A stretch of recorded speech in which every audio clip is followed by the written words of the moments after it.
आता मी त्या राजकीय विषयावर सुद्धा येते. एक तर मला हे समजून घ्यायचं आहे की तुम्ही हे जे पक्षाचं नाव ठेवलंय हे कॉक्रोच जनता पार्टी असंच का ठेवलं? तुम्हाला कॉक्रोच म्हणजे इंडियन नॅशनल कॉक्रोच असं ठेवावं असं का नाही वाटलं, किंवा आम कॉक्रोच पार्टी असं ठेवावं असं का नाही वाटलं? ते भाजपची जी पक्षाची ओळख आहे, भारतीय जनता पक्ष किंवा भारतीय हम्म. जनता पार्टी, त्याच धर्तीवर तुमचं कॉक्रोच जनता पार्टी का आहे? कारण की जर इंडियन नॅशनल काँग्रेस सत्तेत असली असती हम्म.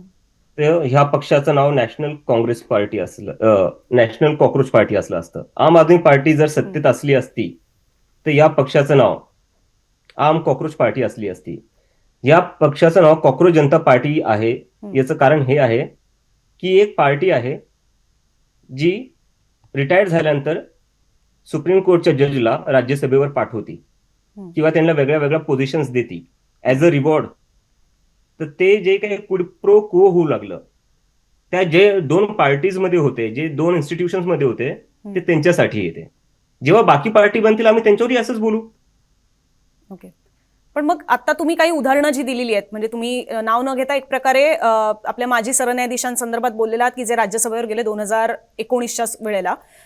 तर ह्या गोष्टी तर तशा जुन्या आहेत. मग तुम्हाला आत्ताच ह्या सगळ्या गोष्टी कराव्याशा का नाही कराव्याशा का वाटताय? तुम्ही आधीपासूनच या सगळ्या गोष्टींमध्ये उडी घेण्याचा प्रयत्न का नाही केलात?